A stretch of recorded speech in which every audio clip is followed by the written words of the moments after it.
ونستعينه ونستغفره ونعوذ بالله من شرور أنفسنا ومن سيئات أعمالنا.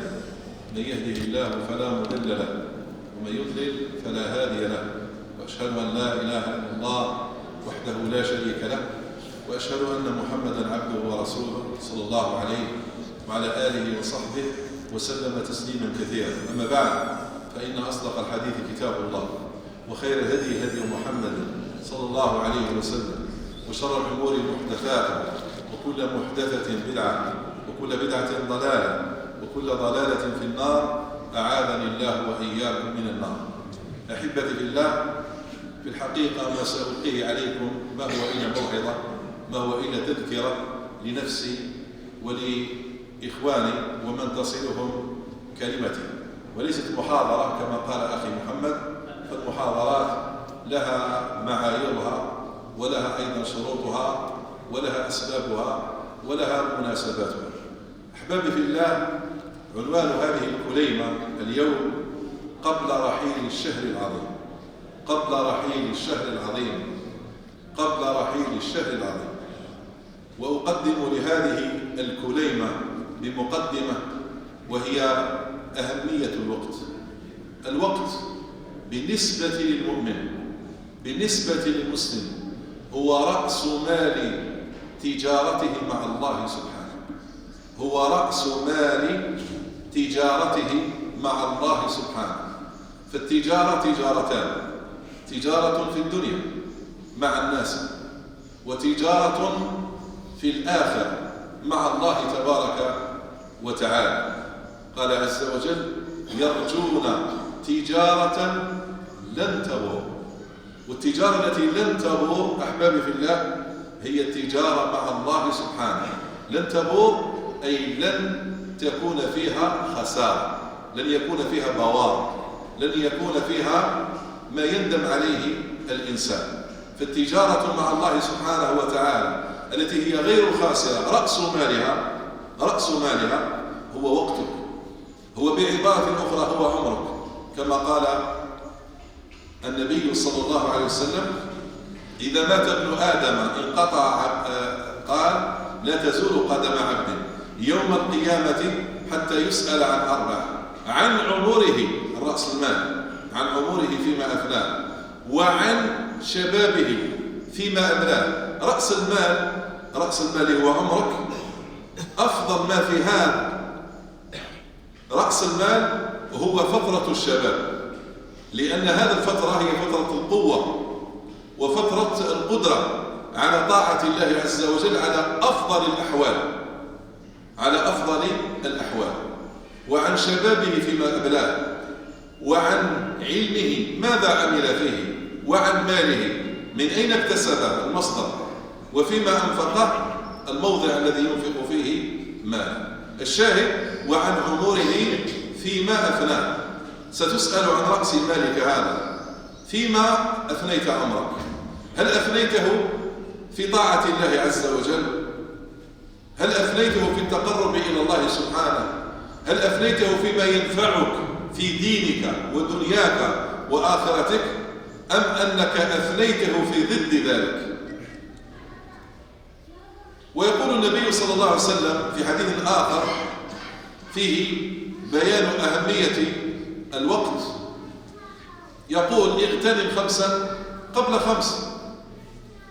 قال: شبابك قبل هرمك. وهذا يتعلق بالوقت، يتعلق بالعمر.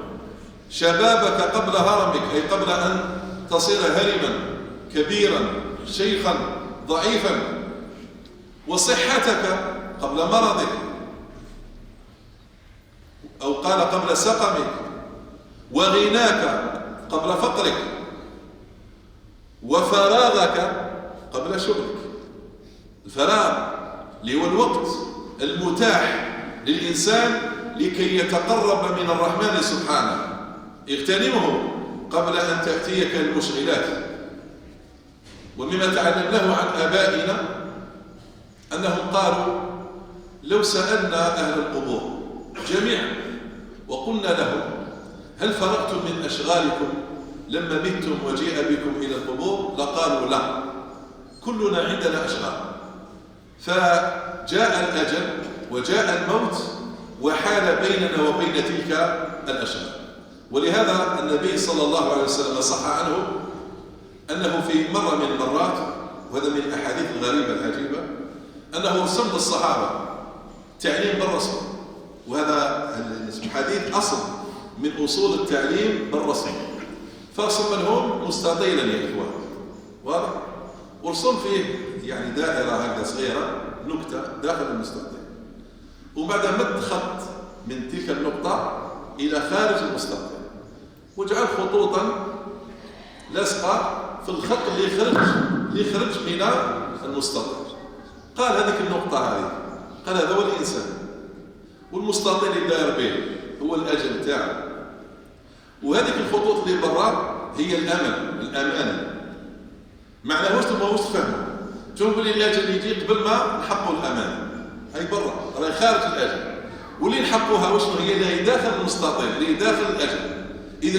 إذا كان هناك آمال نحققها قبل أن يأتي الأجل فهذا الذي نريد، وهذا الذي نتمنى أن يعطينا الله وأن يوفقنا لتحقيق آمالنا من صالح الدين والدنيا والآخرة قبل أن يأتي الأجل. ولكن المشكلة الإنسان آماله كثيرة، فمستحيل أنه يجيه الأجل ويكون قد فرغ من كل آماله، سيموت وقد ترك أشياء، بدليل أن الله سبحانه قال إن الذين قالوا ربنا الله ثم استقاموا تتنزل عليهم الملائكة ألا تخافوا ولا تحزنوا. وش معنى ألا تخافوا ولا تحزنوا؟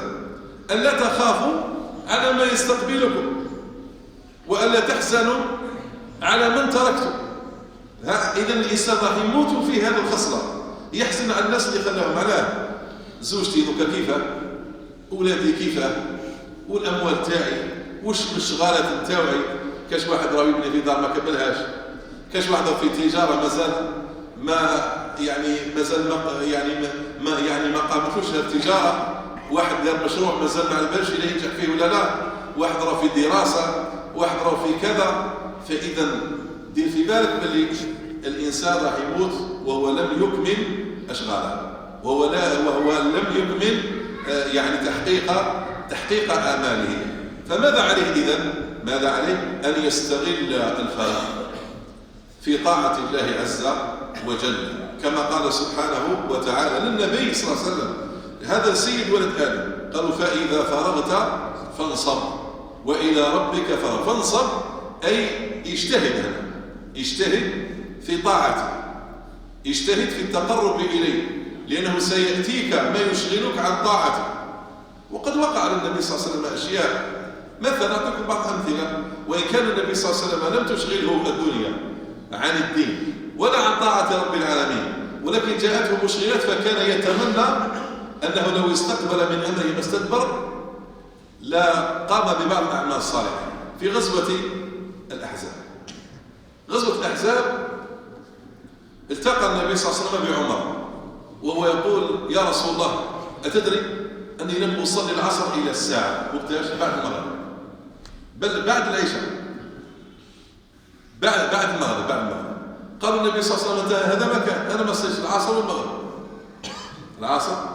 والمغرب. أو قالوا خلاص ذكرت، قالوا يا رسول الله أتدري لم أصلي العصر حتى غربت الشمس، هكذا معناتها ما صلاهاش حتى خرج وقتها. قالوا هذا ما كان، أنا ما صليت لا المغرب لا العصر والمغرب ولا العشاء، ما زال ما صليتهمش. ثم قال ملأ الله على المشركين، ملأ الله بيوتهم وقبورهم نارا، شغلون عن الصلاة الوسطى صلاة العصر. غلطوا صلاة العصر لأنها هي الصلاة الوسطى اللي ربي أكد على المحافظة عليها مع الصلوات الخمس. قال حافظوا على الصلوات والصلاة الوسطى وقوموا لله قانتين، اللي ربي الآن وفقنا وصليها. والنبي صلى الله عليه وسلم هو اللي قال في صلاة العصر اسمعوا يا جماعة باش تحافظوا على الصلوات، والناس اللي تابوا إلى الله في رمضان وكانوا ما يصلوش اسمعوا واش راح يقول لكم غير في صلاة العصر، لأنه ما يصليش متى ما يصليش كاع الصلوات. هذه صلاة العصر بك وحده. واش قال؟ قال من ترك، قال من فاتته صلاة العصر يعني حتى يخرج وقتها بدون عذر، طبعا بدون عذر، من فاتته صلاة العصر فكأنما وتر ماله وأهله. واش معناتها وتر؟ فقط. أنا أنا دائما نشبه هذا كما سمعوني إخوة في الشرح لهذا الأحاديث.